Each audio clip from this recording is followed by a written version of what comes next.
Powered by Riverside FM. This is the 2400 Block Podcast with Jonnie Ross.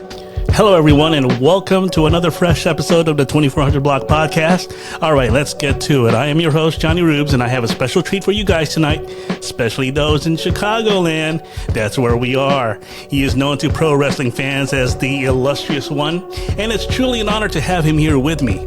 Now, let's give it up for Jon Stewart. How you doing, sir?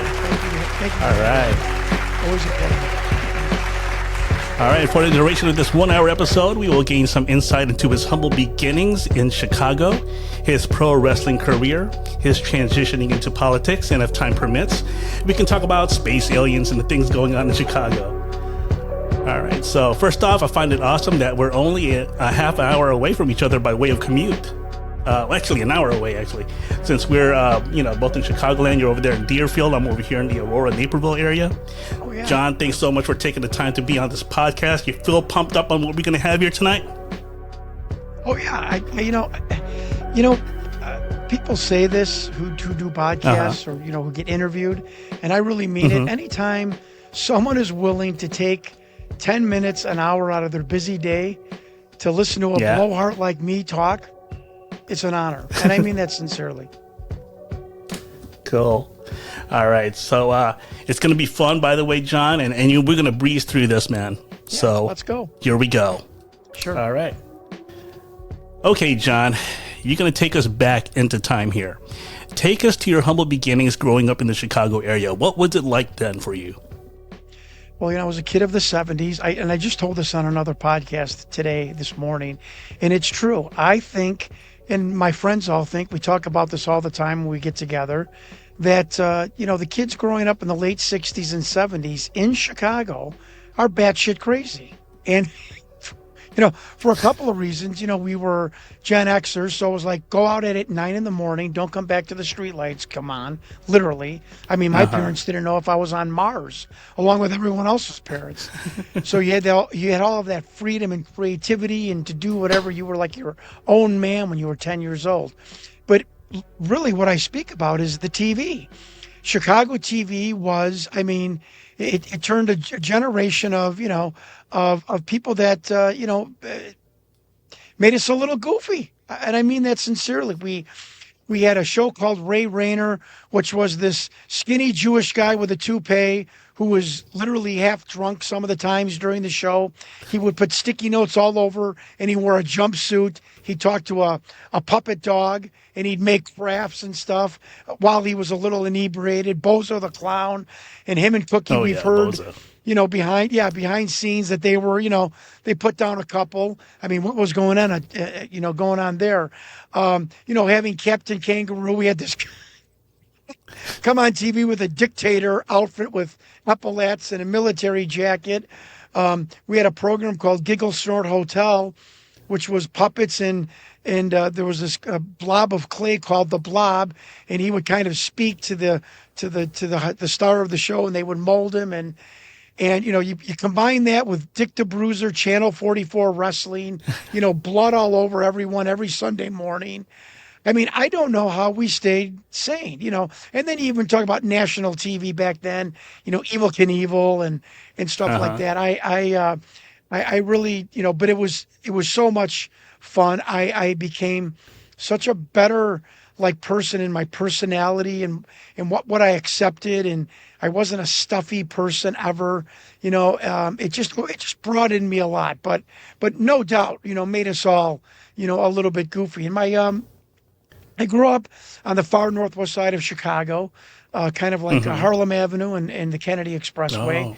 And it was a real nice middle-class neighborhood. We had about 40 kids on our block when I was growing up. My dad was an automobile dealer. So financially, we did well, and we went on vacations a lot. And I don't know if that was part of the reason that propelled me into pro wrestling, was that I knew they traveled, and I loved traveling from my childhood. But the story is that there was a car dealer named Ben's Auto Sales.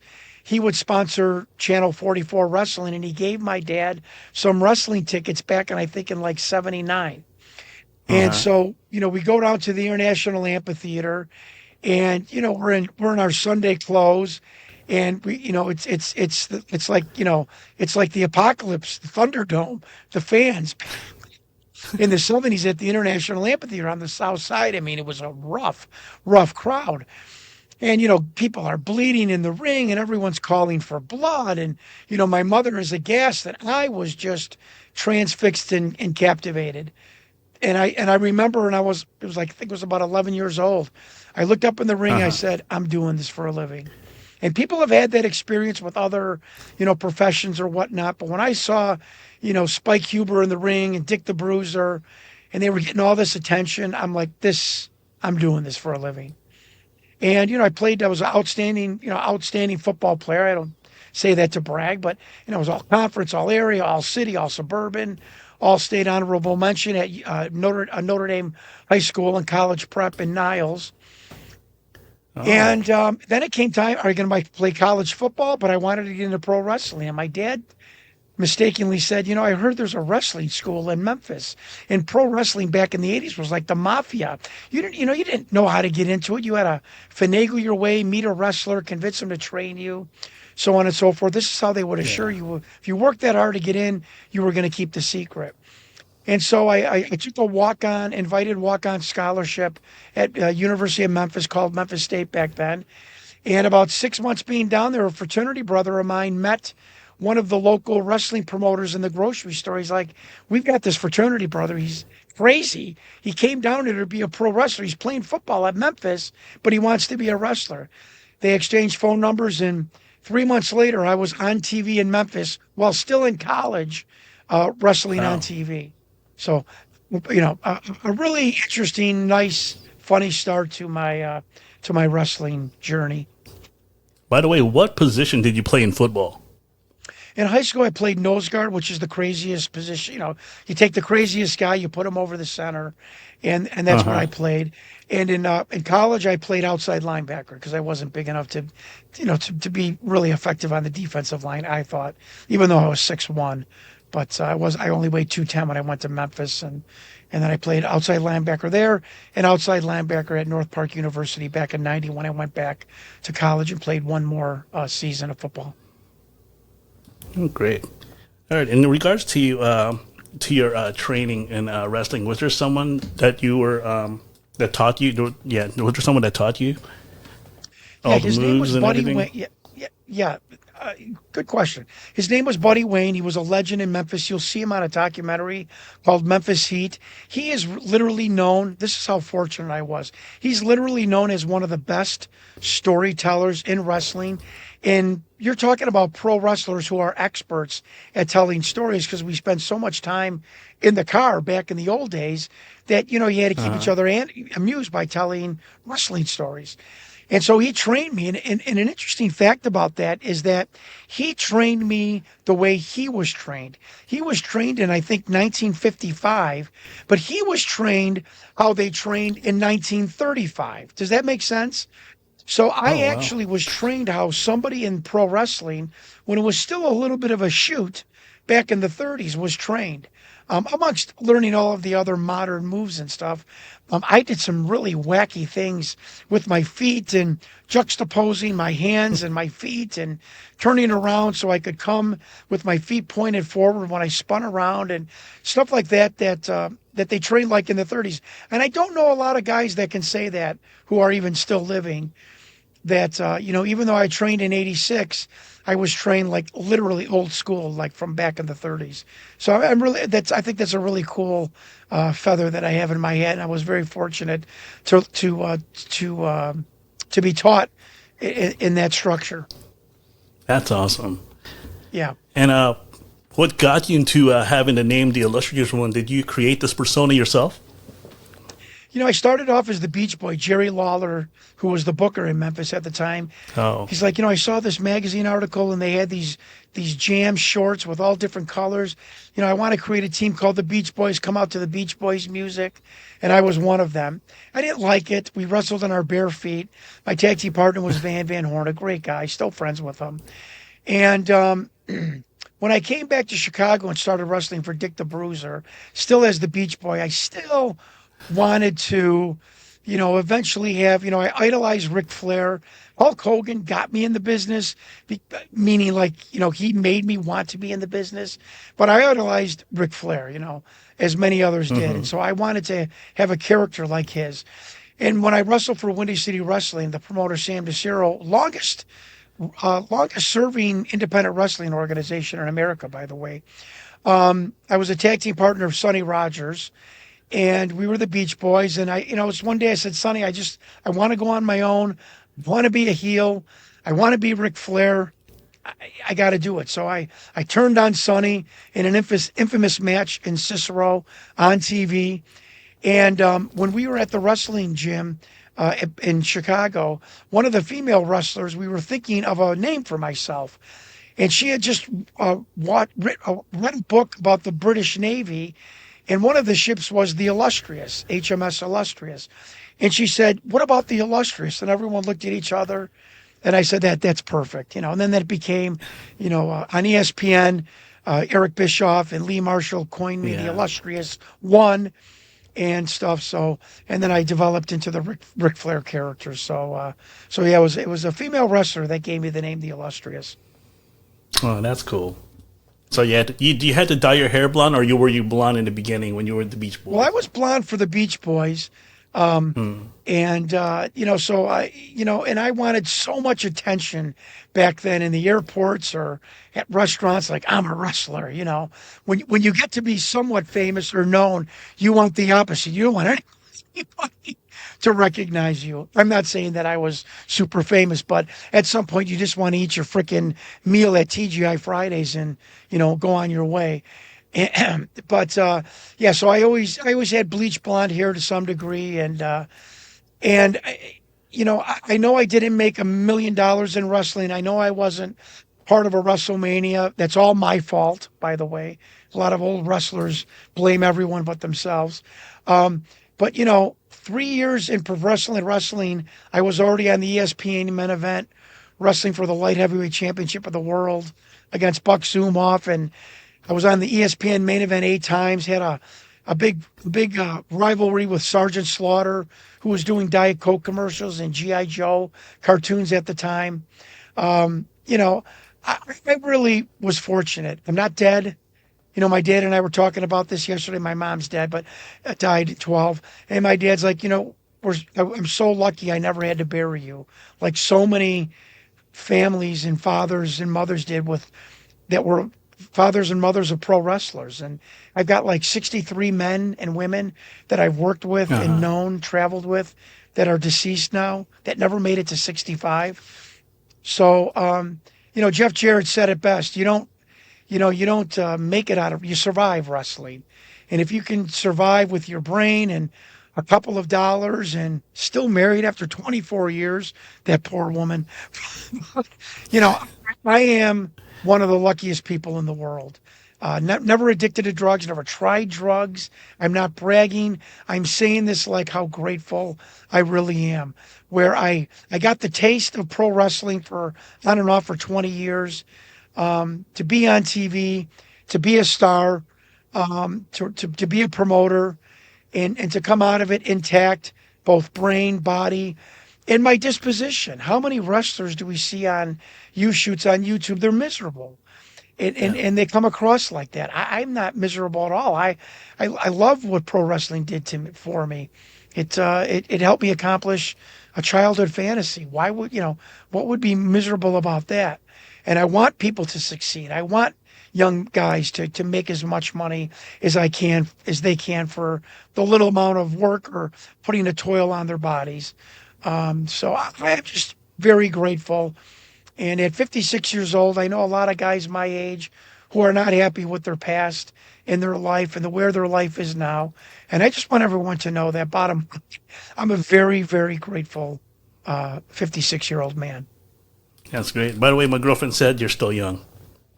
I do. And she also I appreciate that. Yeah, and She also wanted to say, she also said to me just today that she wants to see some of your matches on YouTube. I'm like, okay, we'll do this right after just the go to podcast. AWA Jonnie Stewart, Jonnie Stewart, in AWA.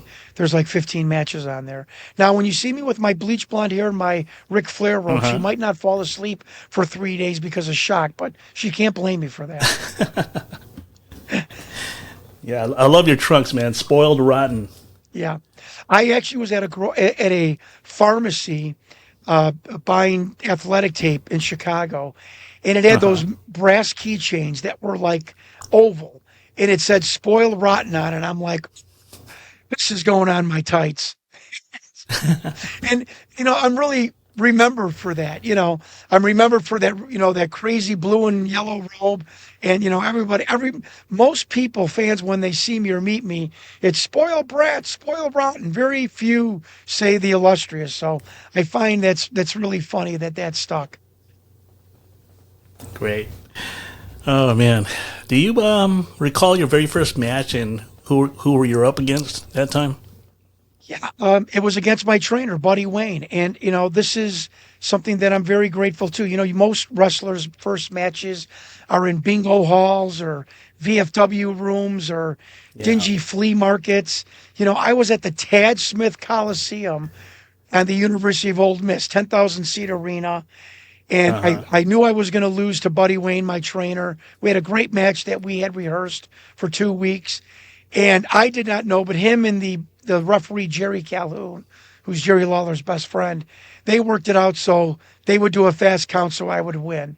And I'm so appreciative of what Buddy did for me for that, because it just gave me such a nice taste in my mouth for the rest of my life and career in pro wrestling. And just a great fond memory. Scared as all hell when I got into the ring. But when I stepped in through the ropes, for the first time, it's just like I felt like I belong here. I've been waiting for this for 15 years. I know what to do. I know what movements. I know what to look at, how to look, and it was a great moment. And I'm so grateful for my trainer, Buddy, for giving me a win at this big arena, as a Yankee in the South at a Southern wrestling promotion. So they really, Jerry Lawler, Jerry Jarrett really took care of me. That's wonderful. I watched some AWA when I was a kid. I was mainly into WCW and WF at the time, but I've seen you on TV though. Just looking back at those YouTube videos, I'm like, I do remember seeing you wrestle Sergeant Slaughter. Yeah, that one I certainly remember. We were on Monday at 3:00 in the afternoon, the AWA back then on ESPN. So a lot of kids came home from school and watched us. And when you were on the main event a lot, kids got to see you because that was at like 3:45 in the afternoon and stuff. So yeah, I get a lot of, so that would be, let's see, that's 30 years ago. Let's say they're about 10, 12 years old. So yeah, I get a lot of people like in their late 30s, 40s. They're like, did you have this boa yellow? Yeah. That was you. Boy, you were... The colorful robe, the coif blonde hair. Yelling at everybody, screaming at everybody, interfering. I loved it. I loved watching you there. All frustrated and discombobulated. Yeah, that was the illustrious Jonnie Stewart. It was interesting that character developed, and and I'm not talking about myself. Like, I hate doing that. I'm saying this is an interesting little tidbit for people who are interested in the wrestling business and people trying to get in or in the wrestling business, want to be play-by-play or announcers. You go back and watch those tapes of me on ESPN. Lee Marshall just putting over this California kid. He rubs shoulders with celebrities, and Greg Gagne talking about my Porsche, which I didn't have. Greg Gagne talking about my Porsche and my Rolex. Vern Gagne telling everybody my dad's a multimillionaire. We live in a big mansion in California. Ralph Stranges, who was a hockey announcer, telling everybody, the news is Jon Stewart and Rob Lowe are in a big blow up. Rob Lowe's dating Jonnie Stewart's girlfriend. His dad repoed his Porsche. And people told me back then and even now that they thought, wow, there's like Jon Stewart's like a celebrity. meaning like he's mixing with the Hollywood crowd. He's not in Minnesota every day. He's back in California driving his Porsche on Pacific Coast Highway. And the moral of that story is when everyone is on board with your character, it really helps and makes it so much easier to put over, your characters. Lee Marshall telling me, "Oh, Jonnie Stewart's, a pain in the butt. He's like the gum on the shoe of life." But telling everybody, "Hey, sports writers are saying this is going to be the next AWA light heavyweight champion of the world." So, you could cut somebody down, you could highlight as a heel their foibles and what a goof they are. But if you back it up with, look how talented they are, or they're going to be the next world champion. It was an amazing, again, it's not about me, but it was an amazing transition of how that entire group, and I credit all of them for that, how they put over the Illustrious character by simply just, speaking about it and lying about it, of course, to people that I was this Hollywood, player, and I'm in a fight with Rob Lowe. Can you imagine, you're a 15, 16-year-old girl in 1990, and you see me on TV, and someone's telling you that, he's in a fight with Rob Lowe over a girl, and, are you going to rush to the store to look at an Inquirer or a Star magazine and see if I'm in the gossip column? I'm not saying that was, I'm just giving the overall, the theory of, you're intriguing people. You're not just seeing gruff wrestlers. They made a mystery about it that Hollywood was in that ring at the time. And it was very interesting how they did that, and it worked. They really made it sound believable, and that you and Rob Lowe are just about the same age. Yeah, right. Yeah. Rob Lowe was so popular back then. And, and Lee Marshall and Rob Lowe, because I was yelling at Lee Marshall one time. I don't know, fans. He's talking about that he's in a fight with Rob Lowe. Rob Lowe took his girlfriend. His Porsche's in Rob Lowe's driveway. Wrestling fans have an imagination. You can probably understand wrestling fans going, "Oh my God, this is so cool."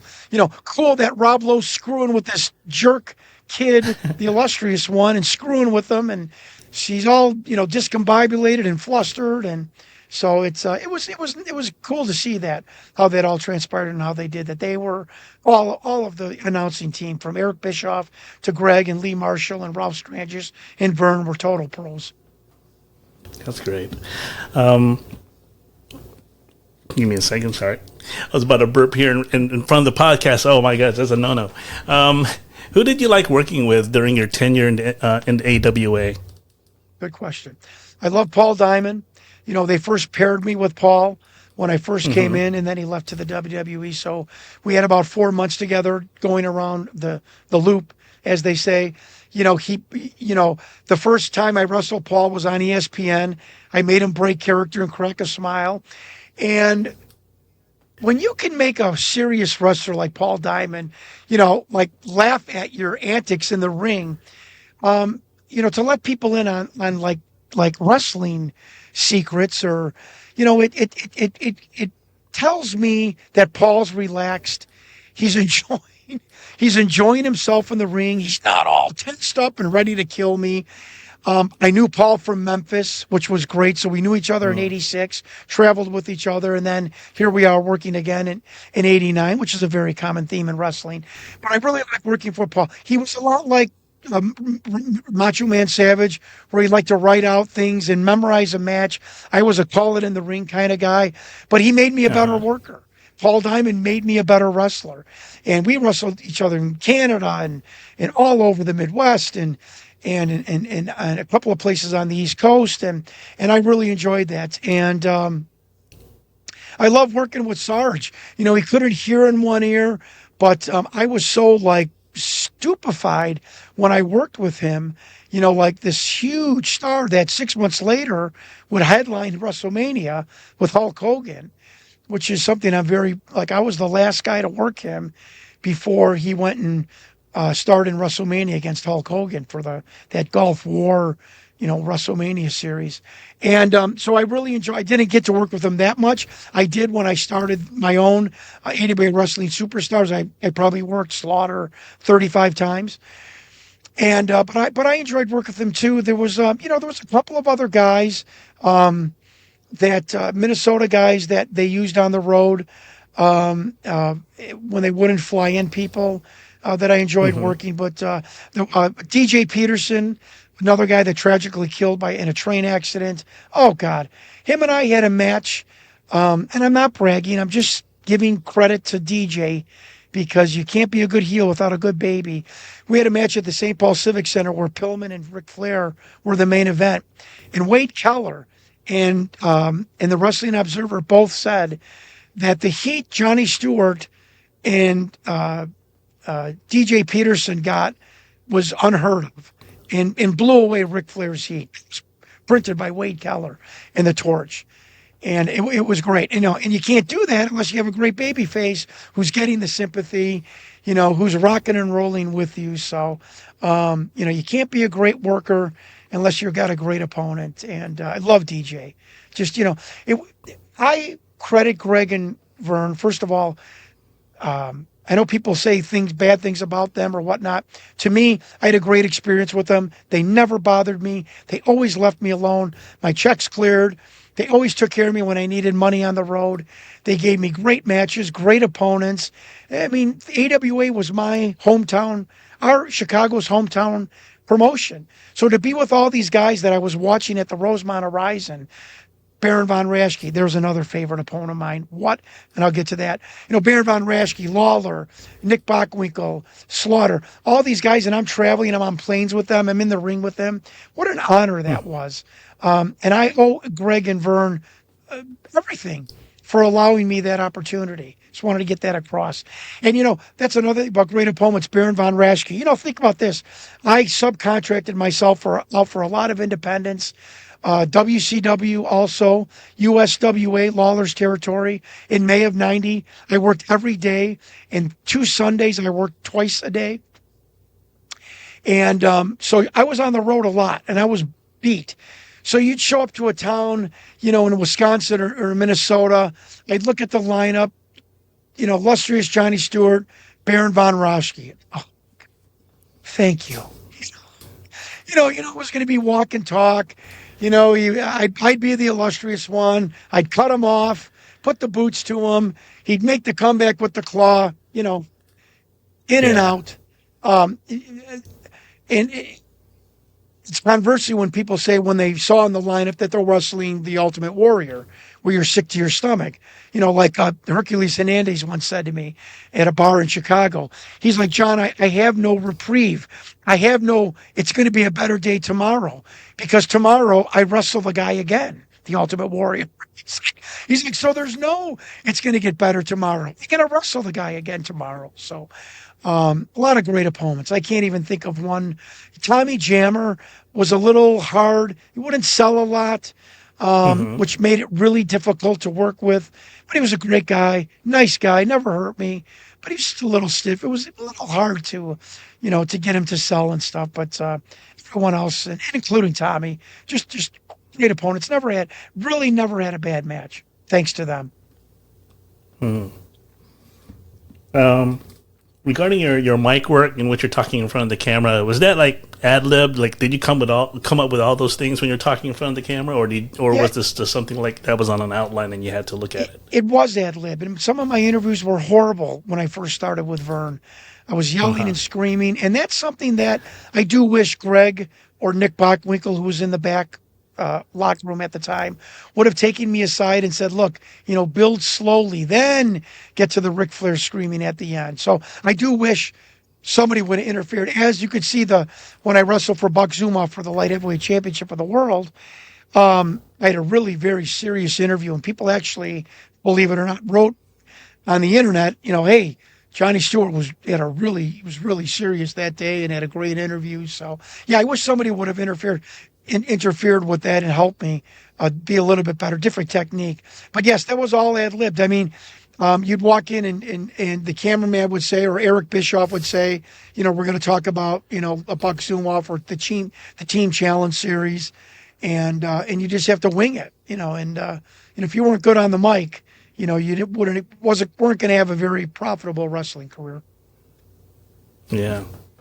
I see. What's his name? Brian Pillman's son is having a little bit of a problem on that right now, but he's being developed right now with at the Performance Center in Orlando with WWE right now. I think he's going to be working under NXT, I believe. Yeah, you have to learn to talk on the stick. Bottom line. Yeah.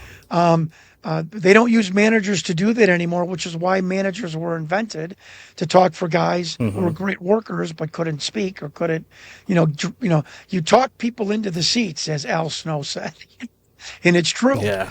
And whether that's wanting to see people get you beat up, whether wanting to have people see you beat someone up, whether wanting people just to see you because you're so cool. We had the 80s developed cool heels. Dr. D. David Schultz, Ric Flair, Tully, Arn, JJ, then Stone Cold, Steve Austin, which really was Dr. David Schultz to begin with. So there's all kinds of reasons you can get someone to come, the fabulous ones. I guarantee you a lot of women went there to stare at their bodies and, how good looking they were. So, but you got to develop the mic work. That's going to be a real impediment. And I wish him the best because I loved his father. I traveled with Brian in WCW. We had a great relationship. We were both nose guards. So we had that in common. And, he'd always call me Stu. Stu, are we ready? Okay, Stu, let's go, Stu. And I just love Brian. And tragic what happened to him. I think of, I spent a couple of weeks with them. And then on and off when I would go do work for WCW. But he's one of the guys that I think of a lot. Every other month he pops in my brain and stuff. And I idolized him. Good looking guy, pro football player, great body, great worker. He was like I looked at him as my big brother. So, so I hope his son gets over that hump and has great success. Yeah, I wish the same for him too. Did it ever cross your mind about wanting to go to WCW and WWF on a full-time basis? Well, sure. And again, I'm one of the few pro wrestlers that blame themselves. I was not. When Jerry Lawler worked for me back in 2000 and 2001 and 99, he said to me, we were in Delaware one time, and he's like, you had too much success too soon. Yes, I broke down the ring and set up the ring before while I was training in Memphis. So all the Memphis guys saw me, setting up the ring and taking down the ring. I did pay my dues to some degree. But here, my first match, I'm winning. My second match, Bill Dundee doesn't show up. So I'm in this opening match, and I'm the main event with Jerry Lawler against Dutch and Rip Rogers simply because Dundee didn't show up. That was my second night in the wrestling business. My third night, I've got a character, and I'm going over as a babyface with the Beach Boys. And that also scarred me because I was like, well, they're going to come to me. And the Bruiser went out and found me, and I came to him and got me. Then Windy City Wrestling went out and saw me from a Bruiser's organization. And then Jim Barnett from WCW went out and got Johnny Ace, Pillman, and Zink, and I was the fourth one. And you want to talk about 10 ways to ruin your career. So Eddie Gilbert and Barnett hire me. I was going to get $150,000 a year for 3 years. I'm not saying this to bemoan. I'm just telling you what my deal was. And they were very excited because they were going to transition me right off as a heel, despite how young I was. So I show up at the UIC Pavilion. They want me to come in, meet all the guys, which I knew a lot of them anyways. I show up in a cream-colored suit, my white blonde hair, Porsche Carrera glasses, and a fake Rolex. You never go up to Ric Flair and say, I idolize you. I'm sorry I'm dressed like this, but, I just want to be like you. They're bringing me in. I would be honored if you took me on your ring. I kayfayed him. I never spoke to Ric Flair. He looked at me, shook his head. He looked at one photographer we mutually knew and just shook his head. And about a week later, I don't hear anything. And all of a sudden, Paulie Dangerous, he calls up and he goes, have they called you? I said, no, I thought I was supposed to start next week. He's like, you better call Barnett. So I called Jim Barnett, and now they made me drop out of college. I was at Kendall College in Evanston. And he said, look, it's not going to go. I'm like, what happened? He's like, well, Ric Flair basically said in the booking committee, they had a booking committee back then. Look this up. This is legit. Ric Flair said in the booking committee, if you want to hire a Ric Flair ripoff, you certainly don't need the real Ric Flair. If you're going to bring him in, I'm done. And this was told to me by Jim Cornette, Paul Dangerously, Jim Barnett, Eddie Gilbert, same story. And I'm not saying Ric Flair was threatened, although he does say that he was going through deep psychological insecurities back then. But what an asshole, an idiot I was to show up like Ric Flair and then not even walk up to him and say, Mr. Flair, I'm sorry. I idolize you. They're bringing me in. Please, will you take me under your wing? So I blew, $500,000 contract. Now they brought me back in for weeks at a time to fill in for people, but I never got the contract. And even another instance, and I'm telling this for young people to listen to me. There's a door called success. You have to bash it in with your feet and your legs. You just can't tap and knock and, may I come in? I wrestled for Vince McMahon. I did 2 enhancement days of enhancement work in 1987. And during the second, and this is very hard to see, but you see me wrestle Ted DiBiase. I do a backflip over the top rope all the way to the floor. And I come back in, and Jesse Ventura's like, are you crazy? Don't ever do that again. You'll kill yourself. Between tape changes, Vince McMahon is peeling his way through the locker room. It's a true story. He finds me, takes me by the shoulder, pushes me to the bathroom, and says, you worked your ass off. That move you did with Ted is just amazing. Can you please give your number to Chief Jay Strongbow? Sure. Thank you so much. You got it. So I give my number to Chief Jay Strongbow, and he's like, we'll be in contact. They weren't looking at me like I was Hulk Hogan, but they certainly were looking at me as a guy, that could probably do something in the opening and middle card at that point. And all of the Milwaukee jobber guys were telling me, don't call him. They just want you to come back as a jobber. You'll ruin your career. So what do you think I did? I took advice from guys who were enhancement talent, not advice from Jimmy Snuka or Randy Savage. And so I never followed it up. And to never even go when the WWE was in town, just to find Vince and go up to him and say, hey, you wanted my number, can this still work out? I was too proud. I was the illustrious Jonnie Stewart. I'm not going to go, prostrate myself and go behind, the arenas like some has-been wrestler. No, I made phone calls, but nobody, it was a great story. I call up and Bruce Pritchard answers the phone. I said, hey, Mr. Pritchard, my name is Jonnie Stewart. I'm one of the top heels with Vern Gagne. I'm subbing I'm on the road for WCW. I'm coming in and out of USWA. And Bruce goes in that Houston twang. Well, it certainly doesn't sound like you need us. Bye-bye. And and I send my tapes. But sending your tape and then not following up with a phone call or sending your tape and not having someone, go to bat for you. And when I learned that all of these other wrestlers that are these name guys sent tapes and also had somebody make a call or go up to Vince who were actively working for Vince, I felt like an idiot. I felt like an idiot. And then it was 1999 and Jim Cornette wanted to bring me in as a sports agent character because he saw Arliss on HBO. He goes, I think you'd be perfect. I'm like, you're telling me you're going to hire me as a manager where I don't have to take any bumps? He's like, yeah. And all you're really going to have to do is TV. I'm like, Jim, I love you.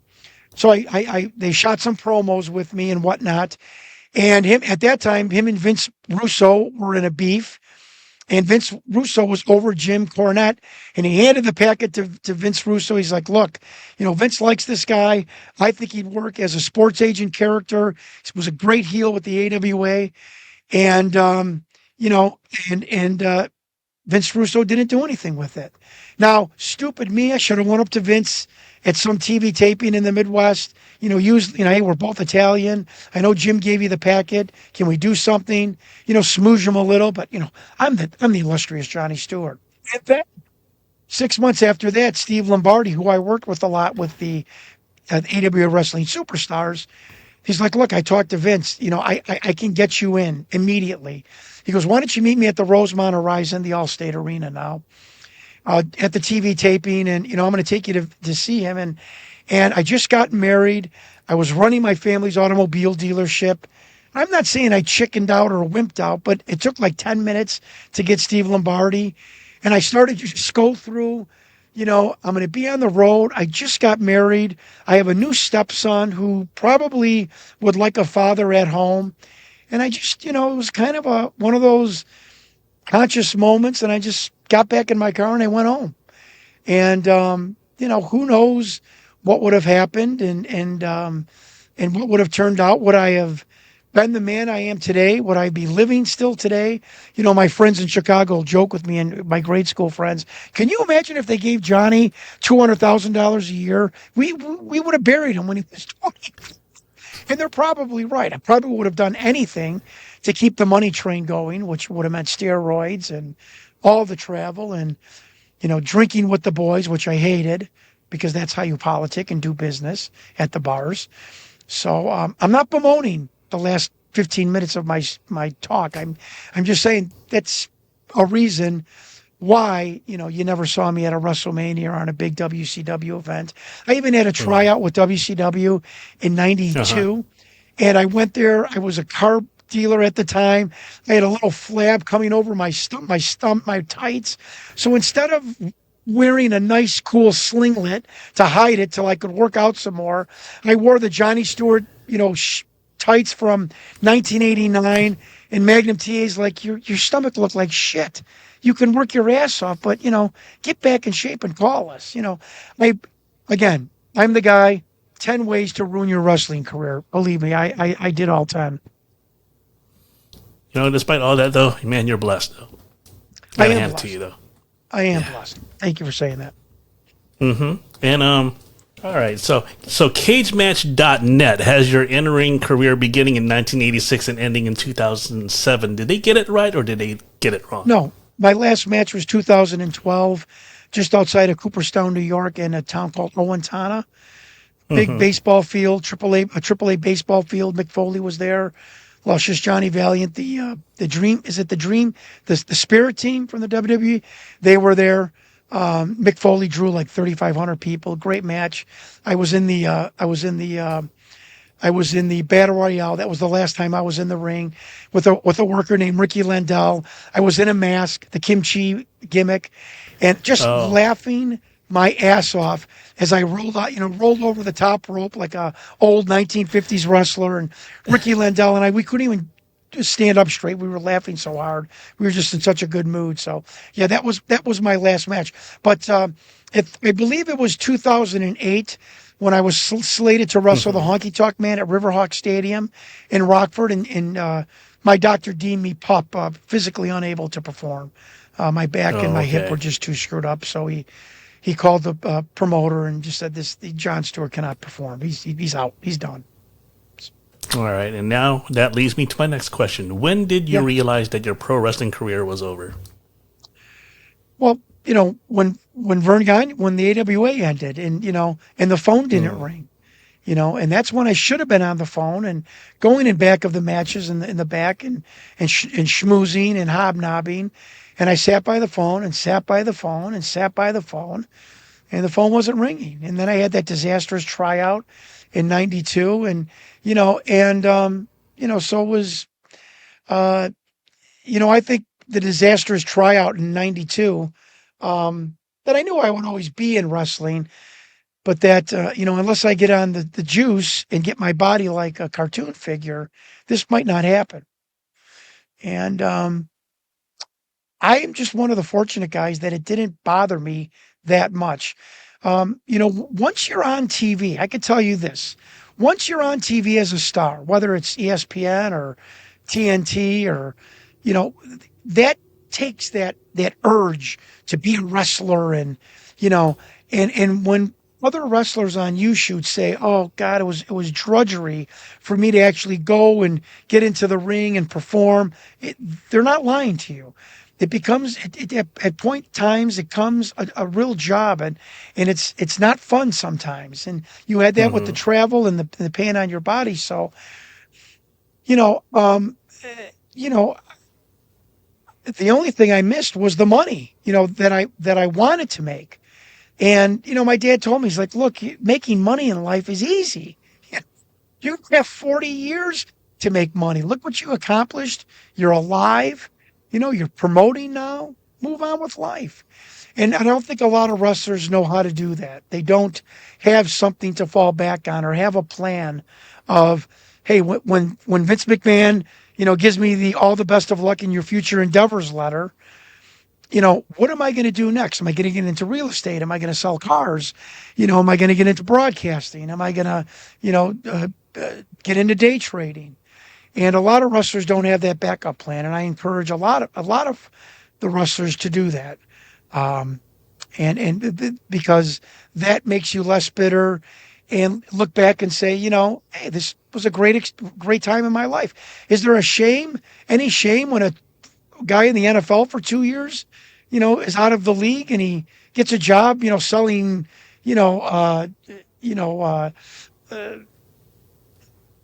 radios? Who cares? What do you've got to provide for your family. Very few people, make millions of dollars where they don't ever have to work again. And so a lot of wrestlers, because our faces are so visible, have a lot of shame in that and getting a regular job. And it just never bothered me. And I used it in my political life and as a car dealer. Oh my God, these car dealers wanted to do business with me because, he's Jack's son, the wrestler. And, so my God, the personalities that wrestlers have could be a great boon in business. I don't know why more wrestlers don't understand that. So you went to do the family business next, right after you did wrestling? Right. In about 95, I was an automobile wholesaler, importer, exporter. Great job. Made tons of money.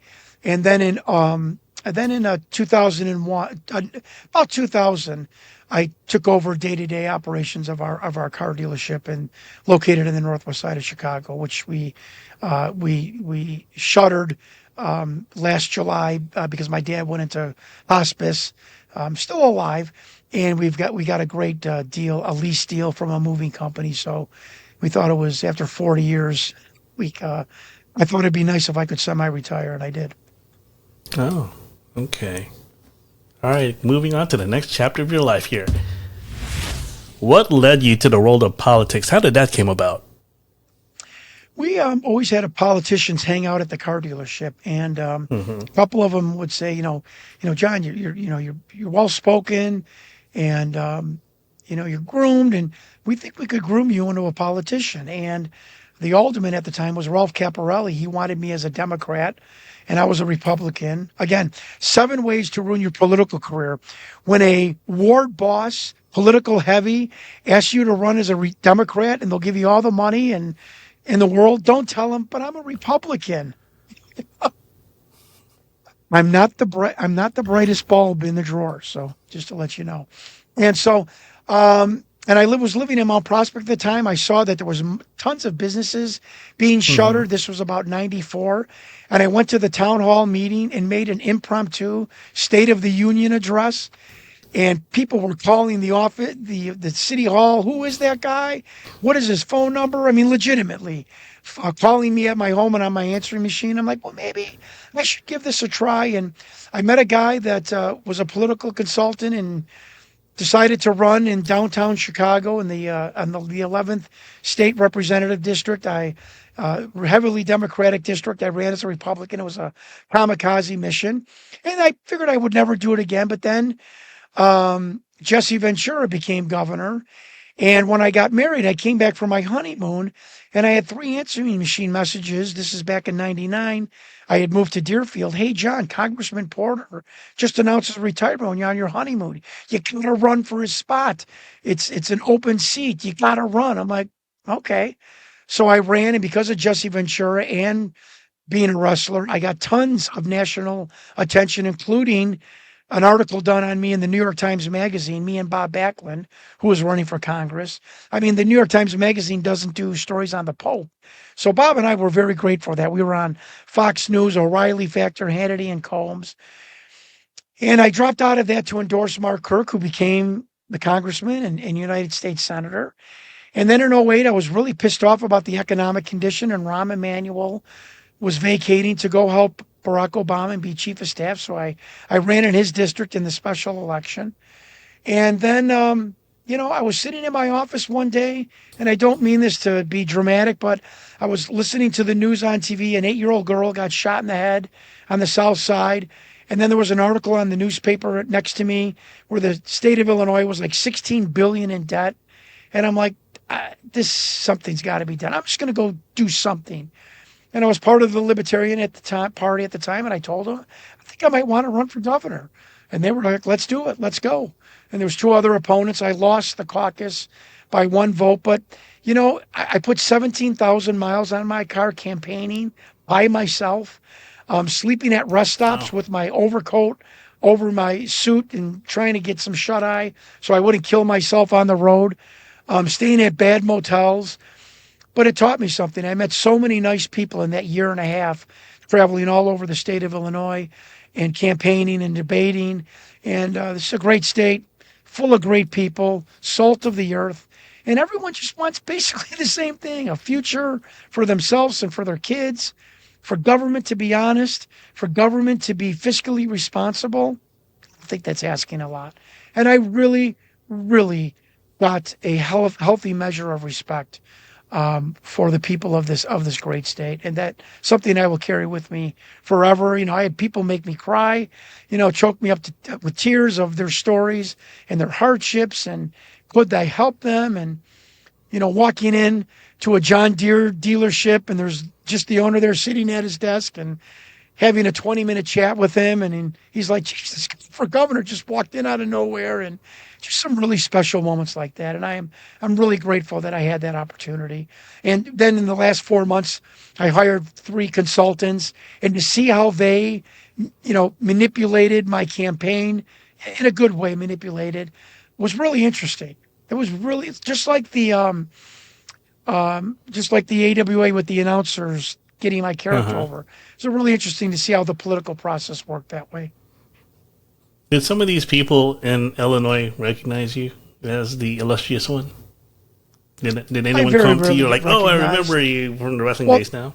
Well, a lot of people, when they say, my dad or, my friend's dad is the illustrious one. Oh, my God, yes, the spoiled brat, But actually somebody physically, my face, no. I haven't been recognized in years and years and years. But name-wise, or most people now know me as, the wrestler that ran for governor. That's how I'm known, so to speak, because of the coverage that I got. All right, I heard about that, that Jon Stewart mix-up many years ago, the one that made headlines back then when the charter school in Utah mistakenly booked you. I was the #1 story in America for 2 days, literally. Yeah. Yeah, crazy mix-up. And I kept asking the teacher, are you sure, I kept asking her on email, are you sure you have the right Jon Stewart? Yes, I'm on your website. Okay. My website said Jon Stewart, pro wrestler, author, businessman. So, that was, the phone rang. I'm being honest with your viewers and listeners. My house phone rang nonstop. You would hang it up, it would ring, hang it up, it would ring for a day and a half. Finally, somebody said, this is the Canadian broadcast system. We would like you on your show. I'm like, leave me alone. So when you see actors getting irate when they do all these press junkets and they're saying the same thing over and over again, I get it. Yeah. It was a crazy 2 days of my life. Oh, man. And somebody told me that other than Hogan and I believe Nash, I'm just saying, someone told me this. I'm not bragging. That back then, I was one of the only pro wrestlers to ever be on the splash page for AOL. When did all that happen? Back in 06 or something, or 05? Yeah. So that was pretty funny. 2006. A wrestler that very few people know gets that kind of adulation and stuff. Did you make a lot of TV appearances because of that? Oh God, yeah, I did Inside Edition, every network in Chicago, all the major newspapers. It ran Wall Street Journal, every newspaper in America covered the story. Fox News, Fox and Friends, Hannity and Combs, The O'Reilly Factor, CNN headliners and legends. I just, again, the phone would nonstop. I did so many radio interviews that I was loopy. I was literally loopy. But who goes through something like that? It's once in a lifetime where you're the number one story in America, and you didn't murder anybody, or you didn't steal or rip off $30 billion. So, fortunate for that. All right, I'm going to Yeah, backtrack I'm the here a little most bit. well-known unknown wrestler ever. Or what did somebody tell me? I'm the most famous pro wrestler you've never heard of. I think that's true. I'm sure many will know that by tonight. To those who are watching or to those who are listening, they will know you. Right. So, okay, at one point you were aligned with the Republican Party, and then you went to the Libertarian Party. What prompted you to switch over? Interesting story.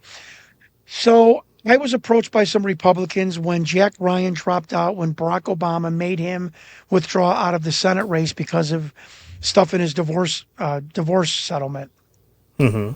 So then the Republican Party was scrambling for an opponent for Barack Obama. And Republicans came to me. Hey, we know you're not going to win, but we think you destroy him in a debate. I would have taken Barack Obama to the mat in a debate because he didn't know anything back then. And was well equipped in global politics and in American politics and not only geopolitics, but our budget and so on and so forth. And so I said, okay. So I started to kind of make the crossroads of running for U.S. Senate to getting the nomination from the Republican Party. And I get an email from Judy Bartopinka. She's like, did you talk to so-and-so yet? I'm like, no. She's like, well, I think you need to speak with her. She was a representative of the Republican Party of Illinois. She said, I'm going to tell you what I told Mike Ditka, who was also thinking about running. You need $5 million of your own money to run in this campaign. And if you don't have that, don't run. And I'm like, fuck you. So I tried to get a hold of Mike Ditka, like, did they tell you this too? And I never did. But I heard that they told him the same thing, which is why Mike Ditka, don't have Mike Ditka run for politics. Nobody's going to vote for him. And geniuses of the Illinois Party, Illinois Republican Party. So they pick 2 weeks later a crazy man. I have a degree in counseling and psychology. They picked a crazy man named Alan Keyes, who was crazy. And he got destroyed, laughed out of the campaign. And I wrote Judy Bartopinka. Actually, I called her before I wrote her the, screw off email. Uh-huh. I'm done. I said, you want me and Mike Ditka to raise $5 million and then you hire a crazy man who has no money? We are done. And, she's like, blank you, and hung up the phone. I think I told her to go back to her bowling league. And she's I like Judy Bartopinka, but what they did to me was bullshit. What they did to Mike Ditka was bullshit. And we got Barack Obama because of that. I mean, I literally think Mike Ditka could have beat Barack Obama on popularity alone. And that's when I sent the Illinois Republican Party a letter. I'm done. I'm switching parties. And I called the Illinois Libertarian Party. This was now 2008.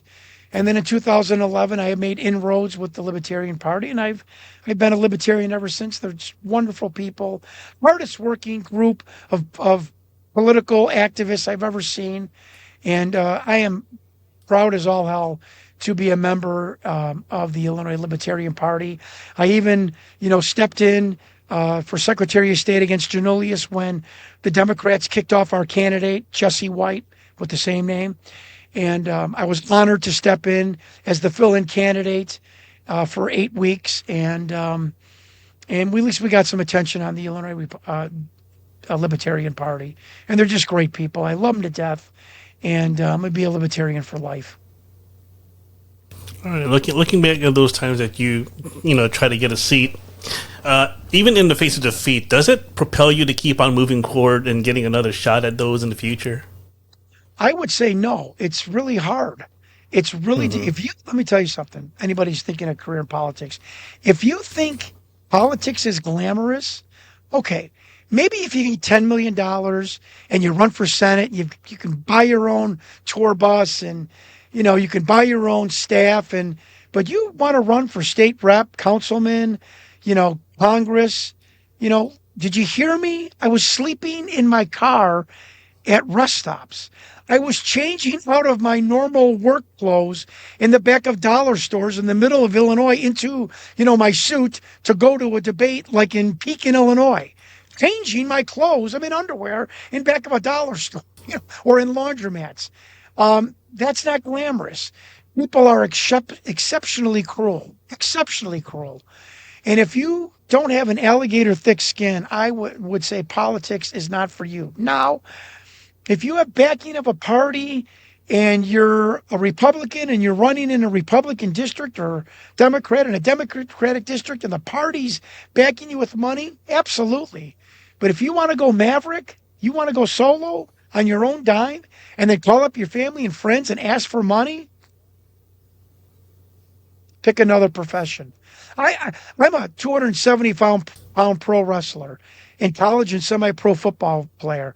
I had my feelings hurt on the campaign trail when I ran for governor. My feelings hurt. Looking at what people were saying to me on the internet, he's fat. Like that, like I can't be a good governor because I'm fat.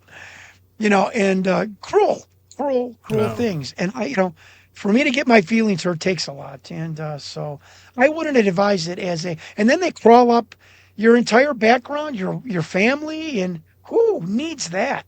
Oh, these sleazy ads. Who needs that? Mm-hmm. I had private detectives following me, following Mark Kirk, true story, pulling our credit reports, following my children, following my wife. It was horrible when I ran for and I ran and maybe I am jaded with politics, but I did when I ran for the 10th district in the North Shore. It was 11 opponents. The New York Times called it the dirtiest congressional race in U.S. history. I mean, we were ready to kill each other. It was awful. So I wouldn't choose politics as a profession. You're always on. Barack Obama will never have anonymity. He'll never be able to sneak off to an Olive Garden with Michelle. He'll always have people around him. He can never drive a car. I mean, he just can't go on a pontoon boat, go fishing somewhere and not be bothered. I'm like Jesse Ventura. I love my anonymity. I love it. I could never give that up like that. No way. All right. Okay, here's the really fun part, John. Are we alone in the universe? Do you believe in UFOs and extraterrestrial life? Well, I had a 5-year investigation into a very bizarre film called the 1997 Area 51 Alien Interview, where military whistleblowers came forward to me to help me figure out this bizarre video, but most importantly, the government's alien interrogation and retention program, and help me figure out the program called Majestic, which has been inactive since 1947, and Project Aquarius, which was at an underground facility just south of Area 51 in Nevada, and is now at the Dugway Proving Grounds in Utah, which is all things extraterrestrial, craft, biologics, the reverse engineering of craft, and alien biologics and propulsion and navigation. And when military whistleblowers come forward to lay out, and it's called read you in or debrief you on these projects so I could bring it forth to the public, there's no question whatsoever that we are not alone in the universe. I even brought and hand-delivered my investigation in June to Congressman Tim Burchett's office. So I am hoping and thinking that I will be called to testify in the next couple of months to Congress and to deliver all of the things that I have learned, because these whistleblowers cannot mention names, facility names, project names, because they have security clearances. They can do it behind closed doors, but that doesn't help the public to feel like, we're coming clean as a government. And I can name the names. I can name the facilities and the programs and detail who told me what, or not I'm sorry. I will never give up my sources, but what was told to me, and what are all these programs about? My investigation is also with the Disclosure Project with Dr. Stephen Greer. So, folks, look at me in my eyes. We are not alone, and the government has known about this since the 30s, and they've been interacting with live biologics from not from this planet since 1947. I mean, wow. how many senior citizen men wearing flannel shirts on their porch in Iowa and Montana, retired, tell the same damn story? I saw the bodies. I saw the craft. I helped take the bodies away. I helped recover wreckage of a craft that wasn't from this earth. I was in the room during the autopsy. I was in the room during the questioning of these beings. I saw a being in a crate. I mean, how many? There's 765 senior citizen men and women who have come forward since 1955 to tell you, I was there, this is real. How many more have to come clean for the American people to say, I'm going to stop watching Wheel of Fortune and pay attention to this?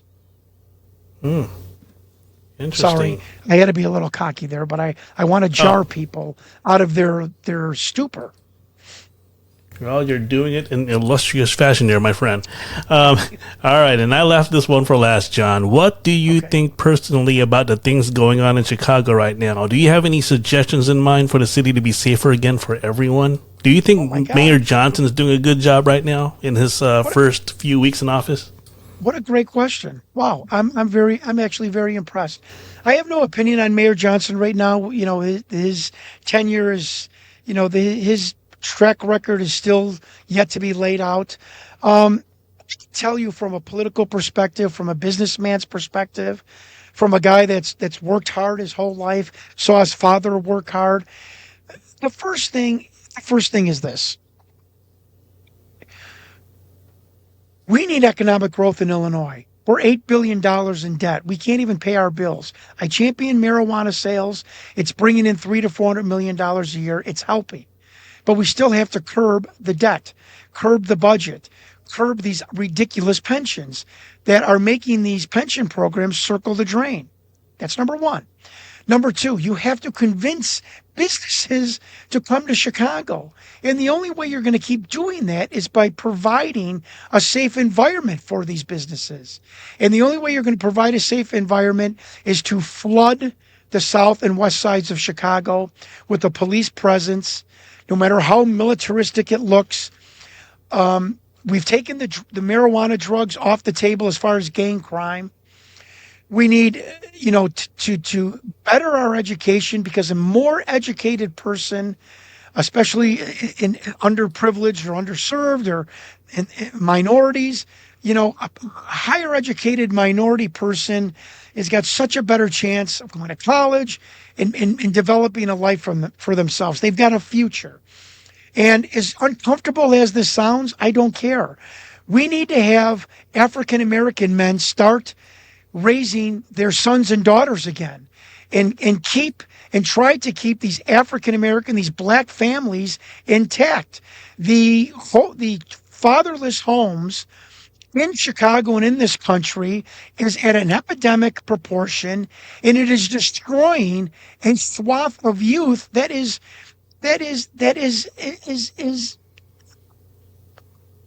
catastrophic. A black 16-year-old in the south side of Chicago, that's my neighbor. He might not live next to me. It's my neighbor. It's my neighbor's kid. He's fatherless. So we have got to have, and we're getting better at it. We've got to have black males back in the home as a role model for their kids, especially for young men. And that might make people feel uncomfortable, and I don't care. We all know that's the issue. And all of these black preachers who just love the TV camera, that's all the time they show up, we need to put them to a side and get real people from the south and west side of Chicago who want to do good and are doing good for the community. And this is one of the things that pisses me off about the alien program with the government. We think they've spent $8 trillion studying aliens and re-engineering craft. Can you imagine what that money would have done on the south and west side of Chicago for the past 50 years? The recreation centers, the tuition, the daycare, the transportation assistance, helping people with medical bills. Can you imagine what $8 trillion would have done to the underserved and the underprivileged in this country? It makes me sick. And I'm one of the underserved. I'm not a rich man, so I put myself in along with them. Can you imagine what that money could have done for this country? But if the Illinois legislature doesn't want to take a serious look at the pensions and our budget, it's never going to change. Do you know that it will cost $300 million to build Soldiers Field? Because we put off the principal payments, we owe $600 million for Soldiers Field. I mean, these are, I'm not going to, these are not very thoughtful people that have done these budgets and made these decisions in the past. I hope that the new crop of politicians and legislatures have now realized that the Grim Reaper is at the door, and it's time we need to act and take serious, hard actions that aren't going to be comfortable for people, but they need to be done. And we have to, for God's sakes, protect our youth and our families on the south and west side of Chicago. That is what's going on there is a form of genocide. It makes me sick. And these people deserve to not have their 8-year-old get shot in the front of their living room or playing out on the street. And that needs to stop immediately. Man, well said. Boy, you just got me pissed off. For Chicago. Yeah. Well, that wraps it up, man. You did a good job, John. Thank you. I'd like to thank you once again for taking the time to be here tonight. You, sir, are awesome, and all the best at what you do in life, especially with your projects and business. By the way, I forgot to ask you, what's next for Jon Stewart? Well, we're in pre-production for the documentary that is going to tell the entire story of my 5-year investigation into Project Aquarius and the Majestic program, and uncovering that the government has had interactions with aliens and off-planet biological beings since the 40s. And my documentary will tell that whole story. And doing podcasts and still creating buzz and still working in the automobile industry and in the stock market and in real estate. But the biggest one on my plate is to, number one, spend time finally now with my wife after this crazy 5-year journey. But we're definitely working on the pre-production of the documentary. Awesome. Well, also kindest regards to your family as well. Thank you. You take care of yourself. And you as well. Thank you. And hoping to do another follow-up episode maybe in the times to come. And it has certainly been a pleasure. And, until next time, everyone there watching and listening. So you take care, guys. And you take care too, John. Thank you so much. Thanks for having me on.